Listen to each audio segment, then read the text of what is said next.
At Thanksgiving, my mother tapped her glass, smiling the way she always did when she wanted the room to look at Lily. "Sister's wedding was great," she said loudly.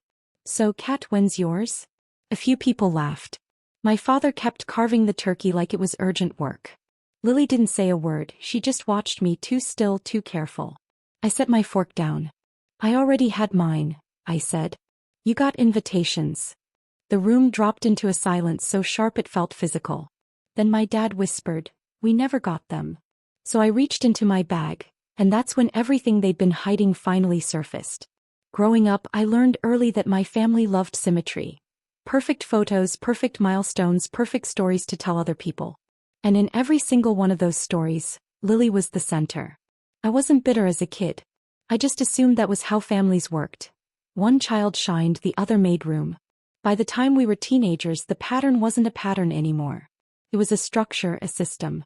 My mother curated Lily's life like it was a showroom collection.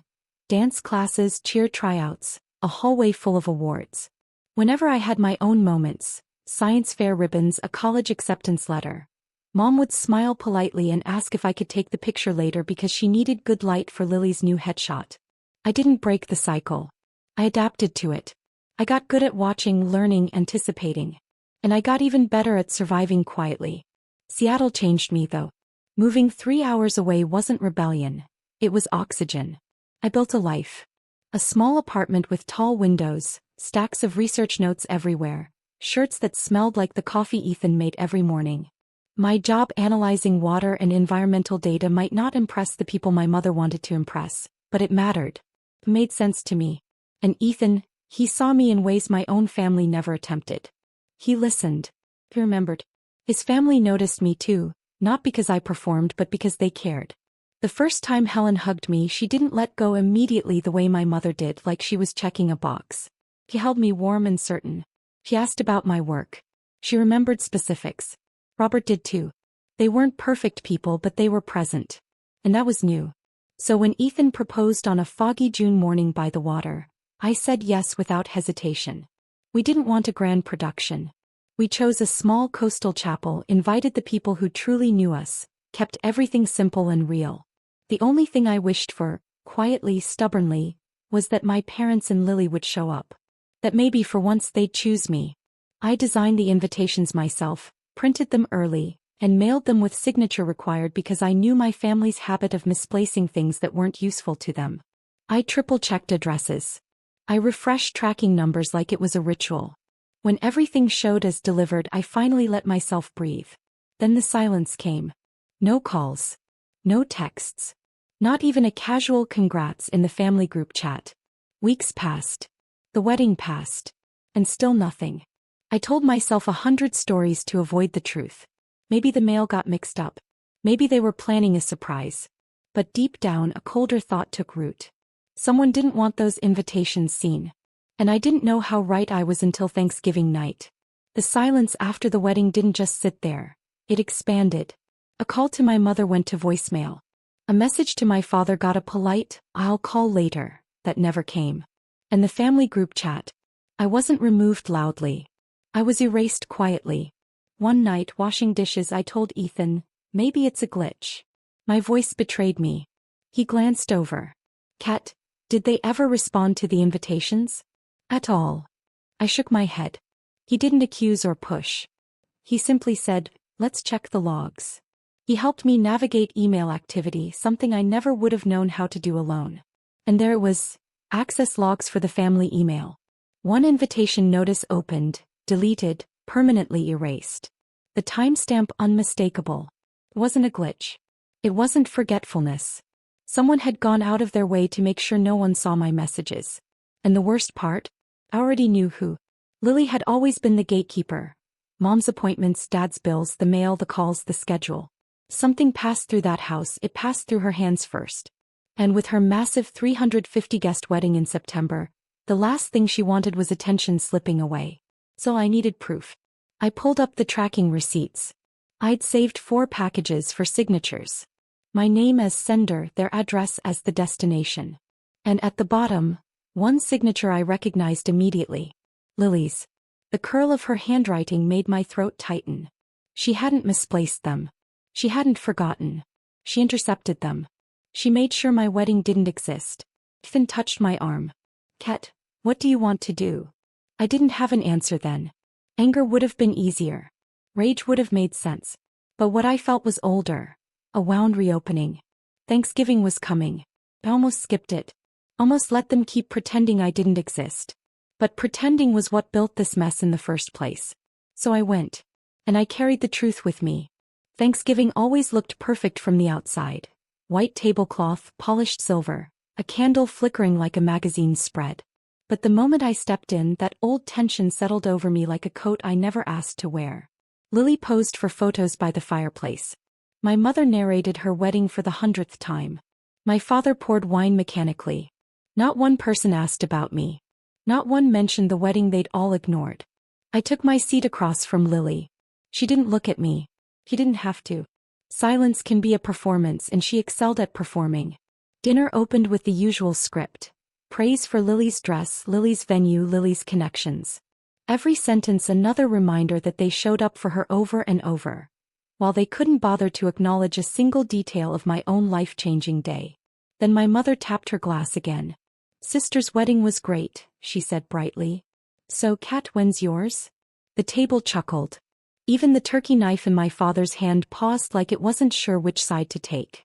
Lily kept her eyes on her plate, too still, too careful. For years I would have laughed it off. Let it slide into my skin.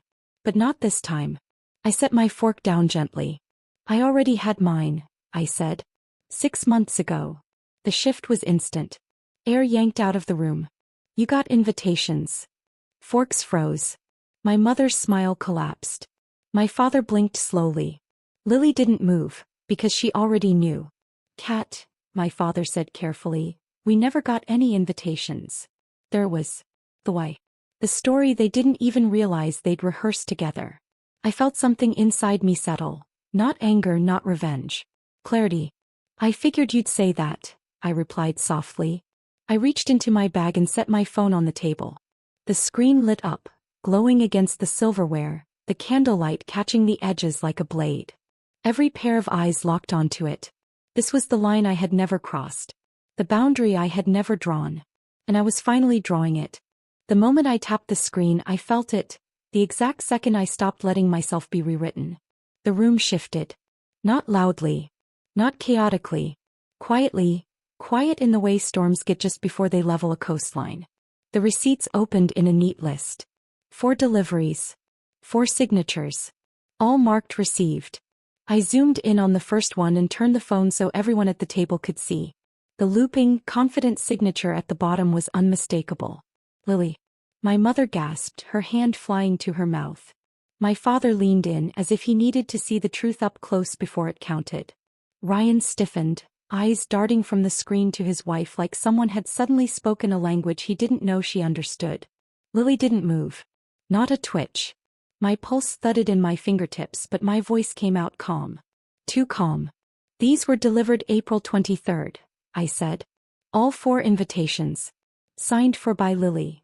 Dead silence again, this time not surprise but exposure. Kat, my father whispered. This must be a mistake. It's not, I said, swiping to the next screenshot. Here's the postal tracking log. Priority mail.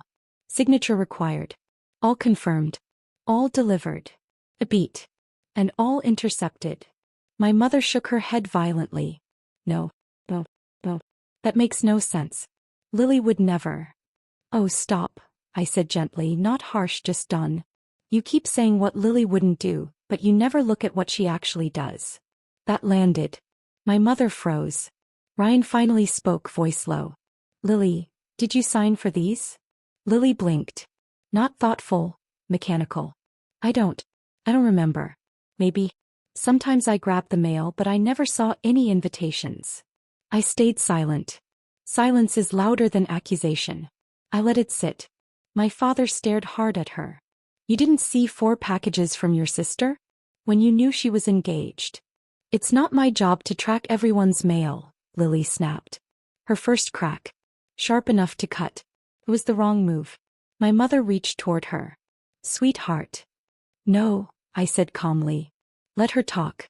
She's been talking for years. Lily glared at me. What's that supposed to mean? I didn't bother answering. Instead, I opened the last screenshot, the email log Ethan helped me access. This, I said, is the activity log for the family email. The wedding announcement I sent in April was opened from this house, then deleted immediately. My father's jaw tightened. Who has access to that account? Everyone knew. Everyone always knew. I didn't delete anything. Lily blurted too fast. I tilted my head. Then why does it show your device ID? Her mouth opened. Closed. Opened again. Maybe I tapped it by accident. I don't know. Why are you attacking me? I'm not attacking you, I said. I'm showing you what you did. My mother exhaled sharply. Why would Lily ever hide your invitations? Why would she sabotage your wedding? That's ridiculous. There it was, the line she'd polished all my life. Why? I repeated. Because my wedding was in June. Hers was in September. I turned to Lily. Because you didn't want anyone talking about mine before yours. Lily flinched like I had slapped her with truth she didn't want to hold. That's insane, she hissed. You always twist things to make me look bad. No, I said quietly. You did that yourself. Ryan shoved back his chair and stood. Lily, is this true? Her breath shook. Everyone thinks Kat is so innocent. She never needs anything. She never wants anything. She ruins nothing for anyone. She just exists and makes everyone feel. What? I asked softly. Feel guilty. Feel small. Feel like she doesn't have to try. But there was the real confession. So, I said, you hid my wedding because it didn't compete with your 6-tier cake and rented string quartet? That's not, she choked. But the truth already hung in the air like smoke. Kat, my father said painfully. We didn't know. If we'd known we would have. You would have come, I finished for him. After years of missing every milestone. Forgetting every birthday. Making sure Lily's needs came first. He closed his eyes. My mother wrung her napkin. You can't put all that on us. We did our best. No, I said. You did your best for Lily. For me, you did the bare minimum and called it fairness. Lily collapsed into her chair. The weight of decades pressed against my ribs. Not grief anymore but clarity. I didn't lose my family tonight, I said softly. I just stopped pretending I had one. Kat, don't talk like that, my mother cried. Why? Because it threatens the story you built? The one where Lily is perfect, Dad is neutral, you're the peacemaker and I'm the problem. No one said you were the problem, Dad whispered. You didn't have to, I replied. You showed it. Ryan sank down, watching the pieces of his marriage rearrange into something unrecognizable. Kat, please, Lily whispered, one fragile word carrying years of guilt and the realization that her control was gone. I stood slowly. I'm done begging for a place at this table. Done asking you to show up for me. Done pretending Lily's choices don't hurt me. Done accepting your silence as anything but agreement. My dad stood too. Kat, don't go. We can talk. We are talking, I said. For the first time. And the last time under these terms. We can fix this, my mother pleaded. You can't fix what you refuse to acknowledge, I said. And you refused for years. I took my coat and walked to the door. Lily sobbed. My mother whispered my name like a prayer. My father murmured, we should have checked. We should have asked. But their remorse wasn't my responsibility. I opened the door, felt the cold rush in and said, you didn't miss my wedding. You chose not to see it. Then I stepped outside and closed the door. Not loud, not dramatic, just final. Ethan opened our door before I reached it. One look at my face and he didn't ask a single question. He just held me until the shaking stopped. No performance. No judgment. Just presence. The next morning his parents invited us for breakfast. No pity, no ceremony, just warmth. Helen squeezed my hand. Your family here. Not because you married my son. Because you matter. A week later, Lily sent a long, therapy-soft apology email. I read it. I didn't reply. My dad called. Slow steps, careful steps. I let him try. Then he found one of my wedding invitations buried in a storage box in the garage. He mailed it to me quietly without commentary. The closest he'd ever come to a real apology. My mother never reached out. For the first time, that absence didn't feel like a wound. It felt like an answer. I used to believe family was something you protected no matter the cost.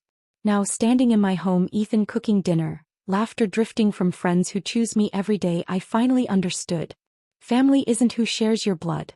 It's who shows up, who listens, who stays. And sometimes the bravest thing you can do is walk away from the people who never learned how to hold you.